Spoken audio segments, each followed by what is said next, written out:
pleasure to have you here on SPS. Thank you. Welcome with me, Anand van Deventer, consulting of Plat4mation, as we heard, an elite partner of ServiceNow. We'll be looking into how we are jointly addressing the shop floors and connecting Siemens solutions with the ServiceNow solution. So please, Anand, Thank you. Welcome and good to have you here. And Anand, let's not do this presentation thing. Let's have a nice talk, Michael. Let's walk the talk, and here we go. What I would really want to tackle with you and jump right into the topic: what is this asset management, this asset lifecycle management, and why is everybody talking about it today? Yeah, it's a very clear question, Michael, and I would say the answer is a bit threefold. One, we are connecting the shop floor from the IT world and the OT world, because the companies see that if you are already optimizing in IT, why don't you bring all these great standards and solutions also to the OT world? So that's one thing. So the customers working on a service now, they say, hey, can we not leverage this capability? Second is, very practically, the shop floor has 90% of their assets registered, administered in Excels, papers. They're really unsure of what they actually have. And how can you manage something if you don't know what you have, right? Yeah. So why is it now relevant? That's the third point, is there's security, right? So we have a lot of risk that is looking around our doors.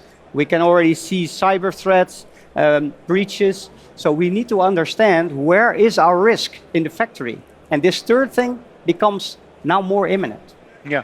And you already mentioned it. It's about connecting the OT shop floor and the IT systems, things that we're doing and that manufacturers are already doing with IT asset management already today. And they keep wondering, why can't we have the same things and tools, methodologies at hand like we have in IT?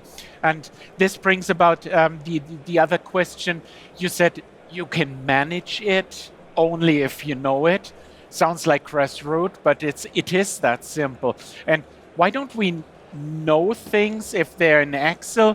And how do we make it? You mentioned it. How do we make it secure? What do you mean with secure? Yes. So a lot of the manufacturers are already investing and playing with software solutions.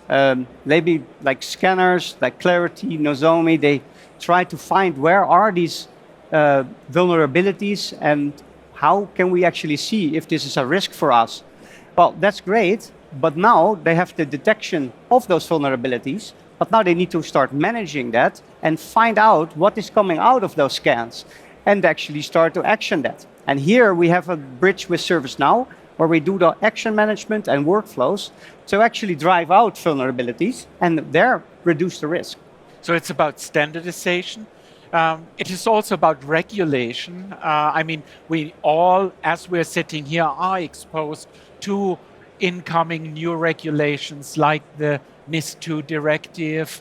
And of course, everyone is obliged to comply with these regulations. And again, standardization helps. Why not use existing tools? Why not use on the power of a platform on the IT side of ServiceNow and not utilize the power of, hey, Siemens, we are there for more than 175 years. We know our way around in OT, in manufacturing, right? Correct. So here you bring an important point, right? Because one thing is registering assets in a single database, so you have that full visibility.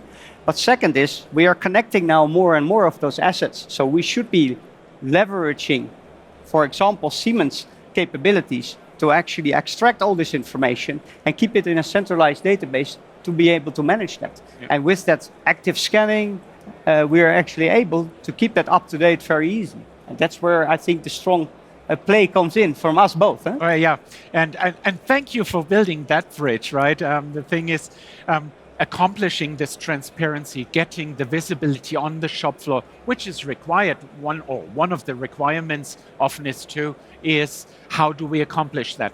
As we said, In IT, it's pretty simple. The technologies, the methodologies are there for the past 10, 15 years.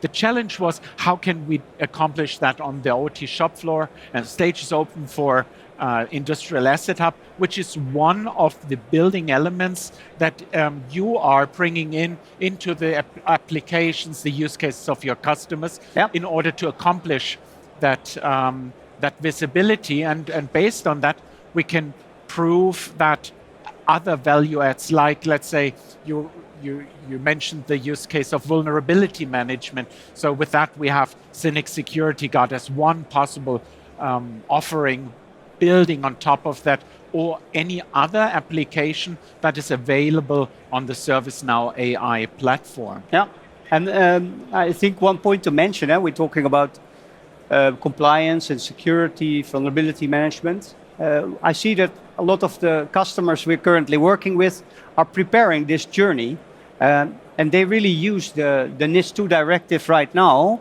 as a reason to acquire budgets and to make their plans, because they need to act now and they can sort of seize that momentum. And I think that's very important if you would answer the question, why is it relevant now? And yeah, why is it relevant? And we only touched basically on the cybersecurity use case.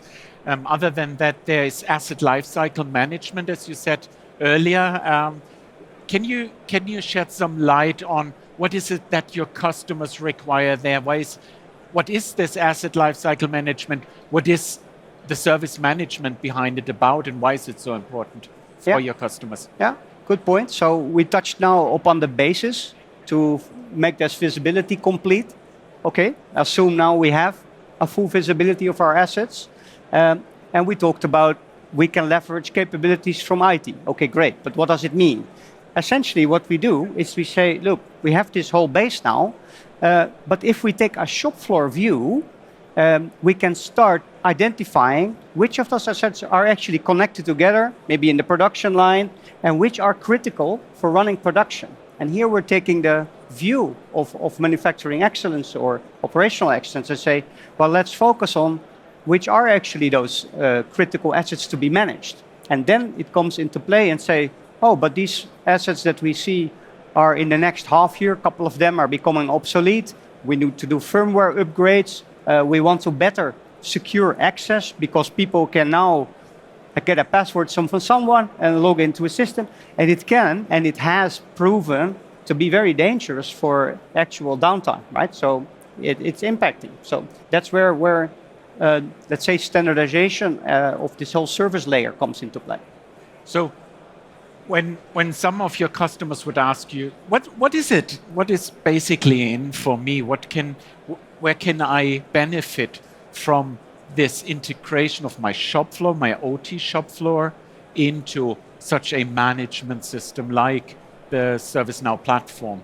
What would be the, customers always ask for, show me where the money is. So where's the money in it? Yeah, indeed. So essentially, I think we're looking at especially an efficiency play. Mm-hmm. If we're talking about simply incident management, we can talk about, say, hey, if we have 50 incidents, maintenance team or operators are actually working on resolving incidents. They are not maybe structurally working at that. They don't know exactly, is this the right priority? Are they doing the important incidents? They cannot work off a very structured list with very easy insight in what is now business critical and not. So that might actually be direct money because you're spending your time on things where you should be spending it and not wasting it on more unimportant things. A second very obvious example I use a lot is management of changes. I mean, that's like a classic from IT world. If you do change management on shop floor, there's money there.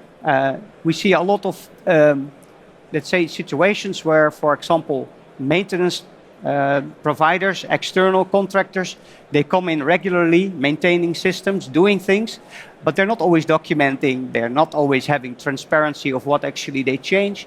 And then if something happens, or we need to change something, they need to spend maybe hours or a day to find out what's actually the whole audit trail there, what happened.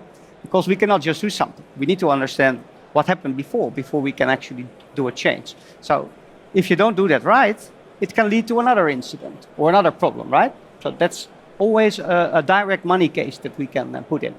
And that perfectly resonates also with the experiences and the feedback that we did get back from our customers.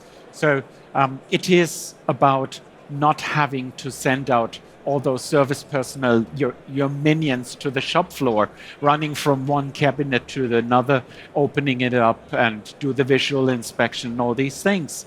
It is about giving and granting the capability to remotely and still in a secure way manage those devices, to manage software artifacts, like we're doing it in IT already.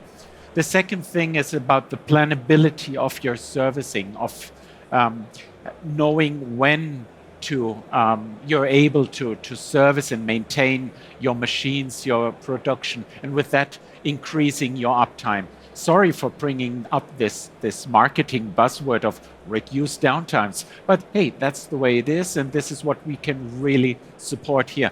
And as Anand already said, by integrating it into the overlaying meta platform with the services, with structured and standardized workflows, we secure also the operation and the availability of such processes and services. Maybe one more thing that could speak to the audience. We have our important customer. They were on stage yesterday as well.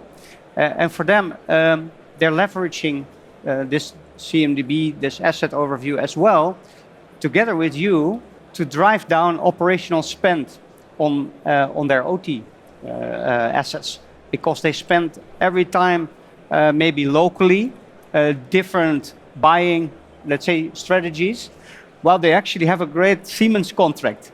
And with them having 60% Siemens asset base in their company, they want to drive down, let's say, and use the contract that they have. But then they say, before we can do that, we need to understand what we have where.